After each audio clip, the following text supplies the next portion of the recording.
mañanera de Ángel correspondiente al jueves de la semana en curso.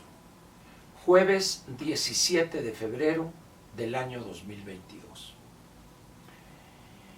Voy a comentar, imposible es eludir el tema, estos acontecimientos que se han dado con motivo de lo que se ha dado en llamar la Casa Gris, una casa en uno de los fraccionamientos en un suburbio alrededor de la ciudad de Houston, en Texas. Propiedad no se sabe bien a bien si de la esposa o del tribago, etc. Ya se ha bordado demasiado en torno a esto. Algunas situaciones se han descubierto, otras. Hay algunos hilos que los interesados en el tema están siguiendo y sin duda alguna seguirán saliendo más, o seguirá saliendo más porquería, más podredumbre de esta familia encabezada por el bulto. Tal parece que todos ellos conforman una banda de saqueadores del erario. Todos ellos, repito, todos, sin excepción alguna. Empezando por el mismo bulto, que es un protector, un cómplice de personajes tan nefastos e impresentables como René Bejarano y su señora esposa, pero también los que fueron a obtener dinero ahí en la oficina del ingeniero Carlos Ahumada. Uno de ellos fue Bejarano, el más famoso quizá, pero también estuvo Ramón Sosamontes, también estuvo Carlos Simas, en ese entonces esposo de la anticientífica, y a declaración no refutada de Carlos Ahumada desde Buenos Aires hace unas cuantas semanas, donde la extradición y eso, y nomás cuando les dijo, momento, yo no quiero broncas, pero tengo unos videos donde está el oficial mayor de Hacienda, Talía Lagunes, donde está el de aduanas, Horacio Duarte, y también aquellos que dicen que no, que sí, que quién sabe, que fue la hoy jefa de gobierno y su esposo que les pagué un viaje de placer a Europa. De tal manera pues que en ese sentido Carlos Ahumada era un gran demócrata. No dejaba sentidos a políticos sin vergüenza alguno. Muy bien, entonces valdría la pena que algún día explicare la anticientífica ese viaje, a qué ciudades visitaron, volaron en primera clase, en business o simplemente allá con el infelizaje en turismo, turista, clase turista. Pero bien, entonces van a salir más cosas, por eso yo quiero centrarme más bien en lo que pienso vendrá. Como diría un buen amigo a quien saludo hoy, que está pasando por los efectos, enfrentando los efectos de la variante Omicron, espero que ya en unos días esté ya repuesto y volvamos a tener nuestras tertulias en comidas largas donde componemos el mundo.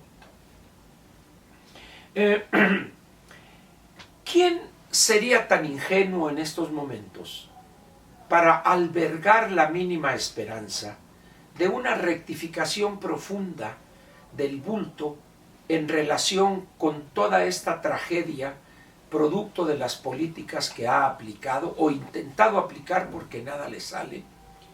Yo creo que no hay uno solo, no hay un ingenuo que piense que efectivamente eso se va a dar. Por otra parte, esperar algo de los senadores que en un desplegado, en un acto de abyección, de servilismo no visto en los últimos decenios en este país, donde dicen que el bulto encarna a esto, al otro y al pueblo sabio, dice uno, ¿qué necesidad hay de caer tan bajo? Sin embargo, pues yo no sé qué es lo que los mueve a estos. Yo tengo amigos senadores, algunos de ellos una amistad de decenios, personas decentes, personas juiciosas y con una opinión propia, y que yo desearía en lo más profundo de mi ser que no hubiesen ellos prestadose a aceptar este texto que raya en la peor de las abyecciones. Pero en fin, así es esto del abarrote y de la mermelada McCormick, diría el clásico, allá por los años 60.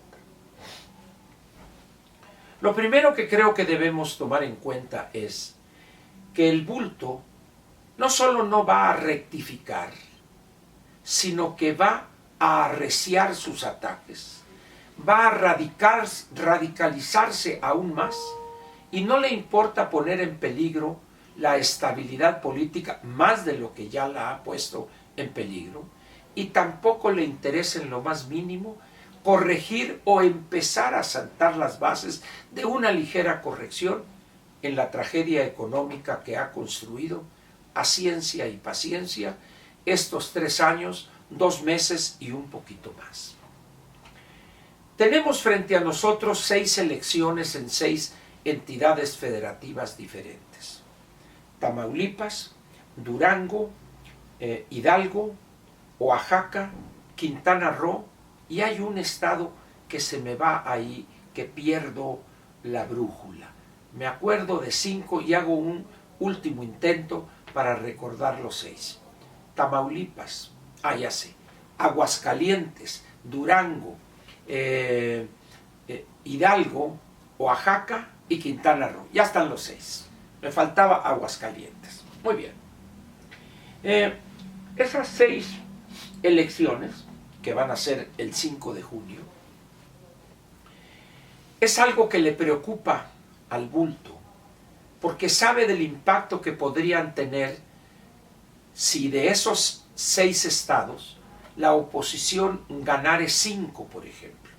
Y en un descuido, si me apura tantito, diría que podría ganar los 6. Eso sentaría las bases y le daría fuerza a la oposición para ganar el año que viene el Estado de México y Coahuila.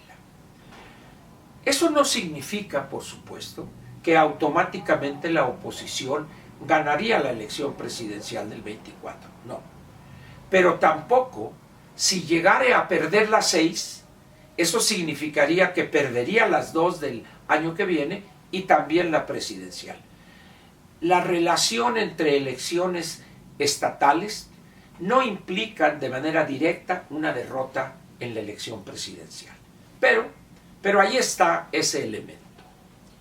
Otro elemento, el proceso de revocación de mandato. López ha hecho todo lo posible por aprovechar esta consulta para desacreditar al INE y sentar las bases de su destrucción o de su control total, que espera lograrlo este año cuando nombre a 4 consejeros, o que se vaya a designar en una negociación en Cámara de Diputados de 4 consejeros. Pero también tenemos ese deseo de venganza del presidente en contra del periodista Carlos Loret de Mola y también de aquellos a los que culpa de la situación, cómplices de esto, traidores a la patria, simplemente porque no comulgan con las sonceras y las tonterías de esto que se ha dado en llamar sin sentido alguno la 4T, cualquier cosa que ello significare. De tal manera, pues, que como dice el amigo que mencioné al principio, hay que prepararse no para lo peor, eso ya lo estamos padeciendo, sino para lo más peor. Por supuesto que es un recurso literario más que gramatical. Las cosas en lo que se refiere a la conducta del bulto van a complicarse. El presidente no va a ceder un ápice de las posiciones que tiene. El presidente es el típico cacique pueblerino que cuando no gana, arrebata, o cuando pierde, arrebata. Así ha sido toda su vida. Es un hombre que no es capaz de corregir algunas de las peores conductas que ha evidenciado a lo largo de toda su vida política. Traidor, mentiroso, violador sistemático y permanente de la ley y un desprecio total por todo lo que tiene que ver con la legalidad. Ese es López Obrador. Ese es el bulto. Un hombre desconocedor de las grandes transformaciones que se han registrado en el mundo en los últimos 50 o 60 años. Un hombre educado en la clásica visión de economía cerrada y del uso del gasto público como instrumento único del desarrollo y el crecimiento de toda economía. Hay que esperar, pues, lo más peor. Los ataques en contra de sus adversarios reales o inventados van a arreciar. Pero también va a intentar violar la ley, sea la Constitución o algunas leyes que de ella emanen.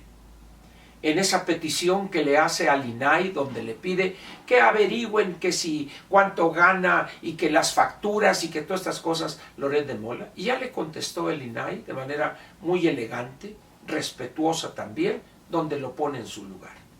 Sin embargo, él sabe perfectamente que no le iban a conceder esa petición absurda e ilegal a todas luces, pero lo que quiere es utilizar su respuesta para desacreditar también al INAI. El presidente, pues, lo único que sabe hacer es violar la ley, desde la Constitución hasta el reglamento más modesto y más simple que pudiere existir en nuestro andamiaje jurídico.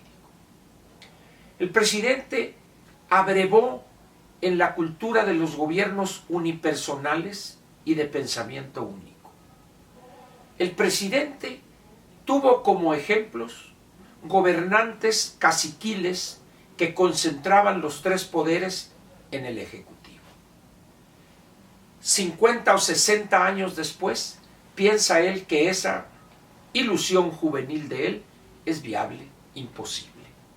Y eso le molesta. No entiende la nueva realidad que hemos construido en México, sino que pretende hacerla a un lado y con su soberbia y su locura piensa que le será posible regresarnos a una etapa ya superada. Está mal de la cabeza, totalmente mal. Por eso yo le pediría a usted que no desatienda este asunto de la Casa Gris y todas las corruptelas y podredumbre que va a salir de los integrantes de su familia, empezando por los tribagos y siguiendo con otros y otros y otras y otras. No se desentienda de eso, pero preste atención más a lo que sigue, a lo que va a venir. Le diría yo, como escribió el licenciado Dante Alighieri en la Divina Comedia: como no sé italiano, lasciati ogni speranza, voi che entrate. Lasciati ogni speranza, voi che entrate. Desechar o desechen toda esperanza aquellos que aquí entráis. Así estamos nosotros, y por eso les pido a los que guardan alguna dosis pequeña, por pequeña que fuere, de ilusión, que la desechen. El bulto no va a modificar su conducta. Por el contrario, las muestras de abyección, de servilismo exacerbado, lo van a seguir dando los que son legisladores en una y otra cámara. Lo van a seguir exhibiéndolo aquellos que aspiran a ser nominados a un puesto de elección popular, buscando candidaturas. Lo van a seguir haciendo, arrastrándose aquellos que buscan contratos, que buscan prebendas y privilegios para conservar sus privilegios, perdón. ¿Qué va a pasar con la economía que afecta a los más jodidos? Se va a agravar su situación. Por eso les digo, lasciate ogni speranza, voi che entrate. Desechar, por favor, toda esperanza. Gracias, y lo espero mañana viernes para cerrar una semana más. Gracias.